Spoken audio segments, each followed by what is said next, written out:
નમસ્કાર. દિવસભરના તાજા સમાચારોમાં તમારું સ્વાગત છે. તમારી સાથે હું છું પિનલગીરી ગોસ્વામી. સમાચારો વિસ્તારથી જાણીએ એ પહેલા મહત્વના સમાચારો ઉપર એક નજર. નમસ્કાર મિત્રો, દેશ અને દુનિયાના સુપરફાસ્ટ સમાચારમાં તમારું સ્વાગત છે. સૌથી મોટા સમાચાર સામે આવ્યા છે. સોનાના ભાવમાં ઘટાડો. ભારતીય બજારમાં 24 કેરેટ એટલે કે 10 ગ્રામ સોનાના ભાવમાં નજીવો ઘટાડો જોવા મળ્યો છે. હાલમાં પ્રતિ 10 ગ્રામ સોનાનો ભાવ આશરે 1,38,000ની આસપાસ જોવા મળી રહ્યો છે.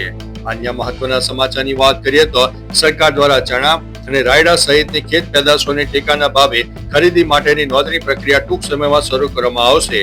ખેડૂતોને આ પ્રક્રિયામાં ભાગ લેવા માટે જરૂરી દસ્તાવેજો તૈયાર રાખવા સૂચન કરવામાં આવ્યું છે. અન્ય મહત્વના સમાચારની વાત કરીએ તો શિયાળુ પાકની આવક વધવા છતાં ઠંડીના કારણે પાકમાં થયેલા વધારા અને અમુક પાકોની આવકમાં વિલંબના કારણે બજારમાં શાકભાજીના ભાવમાં વધઘટ જોવા મળી રહી છે. ખેડૂતોને યોગ્ય ભાવ મેળવવા માટે બજાર સમિતિનો સંપર્ક કરવા માટે જણાવ્યું છે.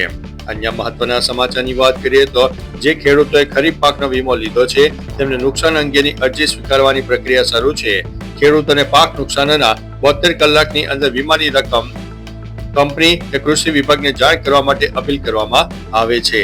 અન્ય મહત્વના સમાચારની વાત કરીએ તો ગુજરાતમાં દિવસે વીજળી આપતી સૂર્યોદય કિસાન યોજના હેઠળ સોલાર પંપ મેળવવા માટે ખેડૂતોને સબસિડીનો લાભ લેવાની પ્રક્રિયા ચાલુ છે. આ યોજના હેઠળ ખેડૂતો 12 કલાક દિવસ દરમિયાન વીજળી મેળવી શકશે, જેનાથી રાત્રિના ઉજાગરામાંથી મુક્તિ મળશે. અન્ય મહત્વના સમાચારની વાત કરીએ તો ગુજરાતમાં હાલ કડકડતી ઠંડીનો માહોલ છે. ખેતીવાડી તથા એના ખાતા દ્વારા ખેડૂતોને પાક સંરક્ષણ માટે સાવચેતી રાખવા માટે જણાવ્યું છે. ખાસ કરીને બટાટા, રાયડો અને જીરું જેવા પાકોમાં હિમથી થતા નુકસાનને અટકાવવા માટે રાત્રે પિયત આપવાની સલાહ અપાઈ છે. અન્ય મહત્વના સમાચારની વાત કરીએ તો અમરેલીમાં નકલી ખાતરની ફેક્ટરી પકડાઈ છે, જેના કારણે ખનીજ માફિયામાં ફફડાટ જોવા મળ્યો છે. અન્ય મહત્વના સમાચારની વાત કરીએ તો અર્જુન તેંડુલકરના લગ્નની તારીખ જાહેર. સ્પોર્ટ જગતમાંથી એક બ્રેકિંગ ન્યૂઝ મુજબ અર્જુન તેંડુલકરના લગ્નની તારીખ જાહેર થઈ છે અને આ સમાચાર છે સ્પોર્ટ્સ અને મનોરંજનના. અન્ય મહત્વના સમાચારની વાત કરીએ તો નોકરીના નામે છેતરપિંડી પર ઈડીની મોટી કાર્યવાહી. રેલવેથી લઈને સેના અને ઇન્કમ ટેક્સથી સુધી નોકરીના નામે છેતરપિંડીના એક મોટા કૌભાંડનો ઈડીએ પર્દાફાશ કર્યો છે, જે રાષ્ટ્રીય સમાચારમાં તમારે ગણીને ચાલવા. અન્ય મહત્વના સમાચારની વાત કરીએ તો સોના ચાંદીના ભાવમાં ઘટાડો. સતત ઉછાળા વચ્ચે ચાંદીની ચમક ફીકી પડી છે અને સોનાના ભાવમાં પણ ઘટાડો નોંધાયો છે.